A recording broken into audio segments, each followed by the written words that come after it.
కాబట్టి కిందన టీం నుండి మీకు ఎలాంటి ఇన్కమ్ అనేది రాదు.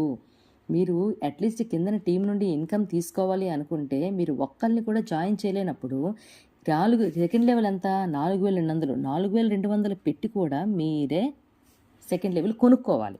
ఓకేనా? సో, రిమైనింగ్ అంటే మళ్ళీ తర్వాత థర్డ్ లెవెల్ కొనాలా అంటే అవసరం లేదు. ఎందుకు అంటే సెకండ్ లెవెల్ కొనడం వల్ల మీకు ఇన్కమ్ అనేది స్టార్ట్ అయిపోతుంది. ఎందుకు అంటే చూడండి, ఇప్పుడు ఇతను సెకండ్ లెవెల్‌లో ఉన్నారనుకుందాం. సెకండ్ లెవెల్‌లో ఎంత 4200 4200 ఇతను సెకండ్ లెవెల్‌కి వచ్చారు. ఇప్పుడు ఫర్ ఎగ్జాంపుల్ ఇతను సెకండ్ లెవెల్‌కి వెళ్లారు. ఇతని రిఫరల్ ఎవరు? నేను కదా!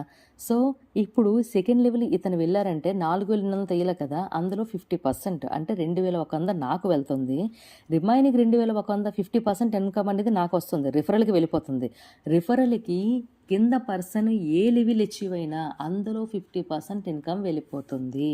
అంటే ఫర్ ఎగ్జాంపుల్ ఇతను ఫిఫ్త్ లెవెల్‌కి వచ్చాడనుకుందాం. ఫిఫ్త్ లెవెల్ ఎంత? 1,00,000. ఇప్పుడు ఫర్ ఎగ్జాంపుల్ నేనున్నాను. నేను ఈ ఫిఫ్త్ లెవెల్ పర్సన్‌ని జాయిన్ చేశాను. నేను జాయిన్ చేశాను కదా ఫిఫ్త్ లెవెల్ పర్సన్‌ని. సో, నేను కూడా ఫిఫ్త్ లెవెల్‌లోనే ఉండాలి. ఇప్పుడు ఫిఫ్త్ లెవెల్ ఈ పర్సన్ తీసుకున్నాడు అంటే నేను కూడా ఫిఫ్త్ లెవెల్‌లో ఉంటేనే ఈ 1,00,000లో 50% అంటే 50,000 ఇన్కమ్ నాకొస్తుంది.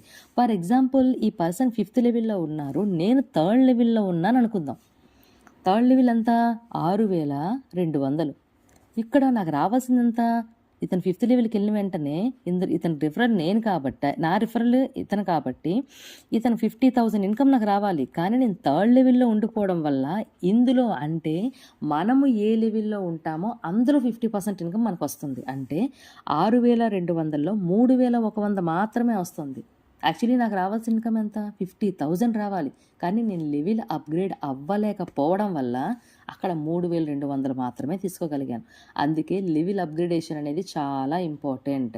పైన ఉన్న వాళ్ళకన్నా కిందనున్న వాళ్ళకన్నా పైనున్న వాళ్ళ లెవెల్ ఈక్వల్‌గా అయినా ఉండాలి. లేదంటే ఒక లెవెల్ ఎక్కువగా అయినా ఉండాలి. అది మాత్రం బాగా అర్థం చేసుకోండి.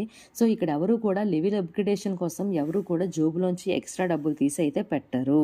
అందుకే కిందన ఇద్దరిని జాయిన్ చేసుకోమని చెప్తాం. అట్‌లీస్ట్ ఇద్దరిని కూడా జాయిన్ చేయకపోతే దయచేసి మీరెవరూ జాయిన్ అవ్వద్దు. ఇద్దరిని జాయిన్ చేస్తాను అన్న నమ్మకం ఉన్నవాళ్ళు మాత్రమే జాయిన్ అవ్వండి. లేదు, నేను ఎవరిని జాయిన్ చేయను, బట్ నేను సెకండ్ లెవెల్ అయితే కొనేసుకుంటాను 4,200తో అనేసి ఫస్ట్ లెవెల్ జాయిన్ అయ్యి 3,200తో జాయిన్ అయ్యి సెకండ్ లెవెల్‌ని 4,200తో మీరే కొనుక్కోగలిగితేనే మీకు సెకండ్ లైన్ పర్సన్ నుండి ఇన్కమ్ అనేది వస్తుంది. సో, ఇది మీకు ఇంకా చెప్పలేదు నేను. ఇప్పుడు ఫర్ ఎగ్జాంపుల్ ఒక పర్సన్ ఉన్నారు, ఇతనే అనుకుందాం. వాళ్ళు కిందన ఎవరిని జాయిన్ చేయలేదు. ఆ కిందన పర్సను పైనున్న వాళ్ళ దాన్ని బట్టి వెళ్ళిపోతూ ఉన్నది. ఓకే. ఇతను ఒక్కరిని కూడా జాయిన్ చేయలేదు. ఇక్కడ గుర్తుపెట్టుకోండి పాయింట్. ఇతను ఒక్కరిని కూడా జాయిన్ చేయలేదు. పైన నేనున్నాను. ఈ కిందన ఈ పర్సన్స్ అందరినీ కూడా నేను వేసిన వాళ్ళు అవ్వచ్చు, ఆ పైన వేసిన వాళ్ళు అవ్వచ్చు, కిందన టీం అయితే వెళ్ళిపోతూ ఉంది. ఫర్ ఎగ్జాంపుల్ ఇతను ఒకరిని కూడా జాయిన్ చేయకపోవడం వల్ల ఫస్ట్ లెవెల్‌లో కొనుక్కోవడంతో పాటు సెకండ్ లెవెల్ 4,200 కూడా అతనే కొనేసుకున్నాడు అమౌంట్ పెట్టి. ఎందుకు అంటే మరి ఇన్కమ్ రావాలి కదా! ఓకే. ఇప్పుడు ఫర్ ఎగ్జాంపుల్ ఇతను సెకండ్ లెవెల్‌కి వెళ్లారనుకుందాం. ఓకే. అంటే ఈ నలుగురు సెకండ్ లెవెల్‌కి వెళ్లారనుకుందాం. సెకండ్ లెవెల్ ఎంత? అంటే కిందన ఉన్న టీమ్‌ని సెట్ చేసుకొని వాళ్ళే సెకండ్ లెవెల్‌కి 4,200తో వెళ్లారు. ఓకే. సెకండ్ లెవెల్‌లో 50% ఎంత? 2,100. అంటే ఇతని రిఫరల్ ఫర్ ఎగ్జాంపుల్ వీళ్ళ నలుగురిని నేనే జాయిన్ చేశాననుకుంటే ఎవరిని జాయిన్ చేసినా నేను జాయిన్ చేశానంటే మన రిఫరల్ ఎవరున్నారో మనం ఎవరిని జాయిన్ చేస్తామో వాళ్ళ దగ్గర నుండి 50% వచ్చేస్తుంది కదా! సో, వీళ్ళ నలుగురు దగ్గర నుండి ఒక్కొక్కరి దగ్గర నుండి 2,100 అనేది నాకు వచ్చేస్తుంది. ఎందుకంటే రిఫరల్ నేను కాబట్టి. ఇంకొక రిమైనింగ్ 50% ఎవరికి వెళ్తోంది అంటే వీళ్ళ సెకండ్ లైన్ ఎవరు? 1 ఇది ఫస్ట్ లైన్ అవుతుంది. ఇది సెకండ్ లైన్ అవుతుంది.